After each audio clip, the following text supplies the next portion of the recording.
आदाब नाजरीन, आईटीयूज़ में आप सभी का खैर मकदम है। డిపార్ట్మెంట్ వారు ఏదో మాట్లాడాలని స్టేషన్కి పిలిచేసి సడన్గా రిమైండ్ చేయడం జరిగింది. నేను మా ఫ్యామిలీ ఎవరు అందుబాటులో లేము. నేను కూడా ట్రివేండ్రం వెళ్ళాను, శబరిమల కేరళకి వెళ్ళి. సో ఎవరు ఇంటి వాళ్ళిద్దరిని రిమైండ్ చేశారు. సో విషయం ఏంటంటే, ఎవరైతే ఓనర్ ఉన్నారో ఆ ఓనర్ గారు ఎవరైతే గుప్తా గంట ఎవరైతే ఫస్ట్ ఓనర్ ఉన్నాడో, ఫస్ట్ ఓనరు మా అన్నయ్యకు అగ్రిమెంట్ చేసాడు. ఇయర్లీ దగ్గర 12-14 ఇయర్స్ అయింది అగ్రిమెంట్ చేసి. సో తర్వాత ఒక 5-6 ఏళ్ళ తర్వాత తెలిసింది అతను వేరే ఓనరు వాళ్ళ ద్వారా తీసుకున్నా అని చెప్పేసి. సో ఆయన మాకు అగ్రిమెంట్ చేసి డాక్యుమెంట్లు అంటే వేరే దగ్గర గిరివి ఉన్నాయి, వేరే దగ్గర ఉన్నాయి, తెస్తాను మాకు పెండింగ్ పెట్టడం వల్ల మా అన్న ఏం చేసి డబ్బులు ఇచ్చిన తర్వాత, బాబు నువ్వు తెస్తలేవు కదా, నాకు అగ్రిమెంట్ చేయాలంటే అగ్రిమెంట్ వచ్చి మాకు చేసాడు. అగ్రిమెంట్ వచ్చి పొజిషన్ కూడా ఇచ్చిండు మాకు. పొజిషన్ ఇచ్చిన తర్వాత మేము అక్కడ బిల్డింగ్ కన్స్ట్రక్షన్ చేసినాం. ఆ తర్వాత వేరే అతను వచ్చి ఇది బిల్డింగ్ మాది అని అడిగితే మా అన్నయ్య ఇప్పుడు ఎవరైతే గంట ఓం ప్రకాష్ గంట ఉన్నాడు కదా, ఆయన నాకు రిజిస్టర్ డాక్యుమెంట్ చూపించాడు, ఆయన నాకు అగ్రిమెంట్ చేసిండానంటే సరే అని సైలెంట్ వెళ్ళిపోయాడు. మా అన్నయ్యతో ఏం మాట్లాడకుండా వెళ్ళిపోయిన తర్వాత ఏం చేసిండు, ఓం ప్రకాష్ గంట అతనితో ఆయన ఒకసారి ఏజీపీ చేసుకున్నాడు. తర్వాత మళ్ళీ మాకు సైడ్ మీదకి వేరే వాళ్ళని పంపించిండు. అయ్యా మేము ఆల్రెడీ నేను అగ్రిమెంట్ చేసుకున్నాను, ఒకరు ఉంటే ఓనర్ తీసుకురండి, ఏదైనా ఉంటే మాట్లాడదామని చెప్పినాము. చెప్పిన తర్వాత వాళ్ళు కూడా అరే నీదా అన్నగారు అని చెప్పేసి మళ్ళీ ఇది వాళ్ళదని చెప్పారు. సరే నేను వెళ్తాను, ఆయన పక్క జరిపాడు. ఆ తర్వాత ఆయన ఏజీపీ నుంచి ఏం చేసిండు, మళ్ళీ వేరే వాళ్ళ తనకి సేల్ డీడ్ చేసుకున్నాడు. సేల్ డీడ్ చేసుకున్న తర్వాత మళ్ళీ ఒక 5-6 ఏళ్ళ తర్వాత రీసెంట్గా ఒక 1 ఇయర్ కింద ఇప్పుడు ఎవరైతే డిమాలేషన్ చేసి సైడ్ మీదకి వచ్చిండో 100 మంది పైల్వాళ్ళని తీసుకొని వచ్చి డిమాలేషన్ చేసాడు 1 ఇయర్ కింద. మా అబ్బాయి పెళ్ళి ఉన్నప్పుడు సడన్గా మేము బిజీ ఉన్నప్పుడు శ్రమలో వచ్చాడు. మేము అడిగాము ఆల్రెడీ ఇది ఉంది అగ్రిమెంట్ ఏంటంటే నేను సేల్ డీడ్ ఉంది నా దగ్గర అన్నాడు. సో అగ్రిమెంట్ చేసింది వేరే అతను మాకు. మేము అతను తీసుకొని మాట్లాడదామని చెప్పినాము. అతను తీసుకొని మాట్లాడదామని చెప్పిన తర్వాత వీళ్ళు ఏం చేశారంటే, మేము కోర్టులో ఆల్రెడీ పోలీస్ కంప్లైంట్ ఇచ్చినాము, వాళ్ళు రిజిస్టర్ డాక్యుమెంట్ చూపించారు, మేము కూడా అగ్రిమెంట్ కాపీ చూసినాం. వాళ్ళు రిజిస్టర్డ్ డాక్యుమెంట్లో ఓపెన్ ప్లాట్ చూపించారు, నా సైడ్ చూపించలేదు, ఏం చూడలేదు. మీరు ఓపెన్ ప్లాట్ నేను డాక్యుమెంట్ మీ అందరికి పెట్టాను. ఆ డాక్యుమెంట్లో కనీసం దాంట్లో సర్వే నెంబర్ 265 ఉంది. ఆ డాక్యుమెంట్లో ఆయన ఫ్రంట్ ఏది, బ్యాక్ ఏది, ఈస్ట్ ఓనరు, సైడ్ ఓనరు కనీసం వాళ్ళు ఏం లేకుండా ఓన్లీ రిజిస్ట్రేషన్ ఆఫీస్లో మేనేజ్ రిజిస్టర్ చేసుకొని తీసుకొని వచ్చిండు. మరి పొజిషన్లో మేము ఆల్రెడీ కోర్టుకు సబ్మిట్ చేసినాం. పొజిషన్లో బిల్డింగ్ మేము కన్స్ట్రక్ట్ చేసి 15 ఏళ్ళు అవుతుంది. మరి ఈయన ఉన్నది బేగం బజార్లో అయితే మేము బిల్డింగ్ కన్స్ట్రక్ట్ చేసినప్పుడు ఒకసారి వచ్చి ఆపొచ్చు కదండి, ఎందుకు ఆపలేదు? ఇన్ని సంవత్సరాలు మేము పొజిషన్లో ఉన్నాం, మేము అదే చెప్తున్నాం. సో కాబట్టి ఏంటంటే ఈరోజు అన్ని దారులన్నీ మూసుకుపోయినాయి ఆయనకు. లీగల్గా మేము ఉన్నాం కాబట్టి ఇప్పుడు ఆయన ఏమంటున్నానంటే, ఎవరైతే ఫస్ట్ ఆయనను వాళ్ళు మేనేజ్ చేసుకొని ఆయనను బెదిరించారో ఏం చేసారో తెలియదు. ఆయన అంటాడు ఆ సిగ్నేచర్ నాది కాదు, నేను చేయలేదు అని చెప్పేసి అబద్ధాలు ఆడుతున్నాడు. సో కాబట్టి దాన్ని వాళ్ళు సిగ్నేచర్ ఫోర్జరీ చేసినని చెప్పేసి మా అన్నయ్యను, ఇద్దరు అన్నయ్యను రిమైండ్ చేయించారు. సరే రిమైండ్ చేయించారు, మీదే జాగా అని తెలుసు, మీ ప్లాట్ అని మీరు కాన్ఫిడెంట్గా ఉన్నప్పుడు, నిన్న మా అన్నయ్యలు లేనప్పుడు, నేను లేనప్పుడు, ఎవరూ లేనప్పుడు నిన్న వాళ్ళని రిమైండ్ చేయించి ఈరోజు వచ్చి ఆ బిల్డింగ్ని డిమాలిషన్ చేయాల్సిన అవసరం ఏముంది? ఒప్పుకుందాం, మీరే ఓనర్లని మీరు అంటారు కదా రిజిస్టర్ డాక్యుమెంట్ మీద.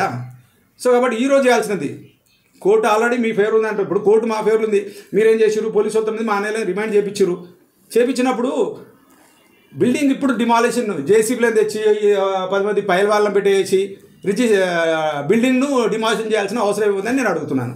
మరి ఇప్పుడు మేము సిఐ గారు కూడా చెప్పాము, పోలీసు వాళ్ళకు 100 చేసి ఫోన్ చేశాము. ఫోన్ చేస్తే వాళ్ళు వచ్చారంటారు రిజిస్టర్ డాక్యుమెంటే తేండి అని చెప్పేసి. అయ్యా మేము ఆల్రెడీ 1 ఇయర్ 1.5 ఇయర్ నుంచి కోర్టులో కేసు నడుస్తుంది. దాన్ని రిజిస్టర్ డాక్యుమెంట్ వాళ్ళు రీసెంట్గా చేసుకోరు కాబట్టి నేను ఒప్పుకుంటాను. బట్ వాళ్లకు ఆ బిల్డింగ్ డిమాలిషన్ చేసే రైట్ ఉందా, పర్మిషన్ ఉందా? ఇప్పుడు వాళ్ళు ఓపెన్ ప్లాట్ అన్నారు, నేను ఈ ప్లాట్ కాదా బాబు, మీ పక్కకుంది ఇంకో ఓపెన్ ప్లాట్, ఇది మా ఇల్లు అని అంటున్నాను నేను.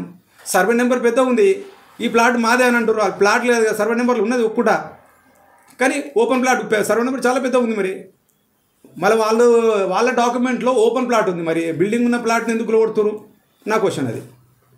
కాబట్టి ఇది మా అన్నయ్య ఇన్ని సంవత్సరాల నుంచి మేము దయచేసి చెప్తున్నాను, మేమంటే కేఆర్ బ్రదర్స్ అంటే ఏందో అందరికీ తెలుసు.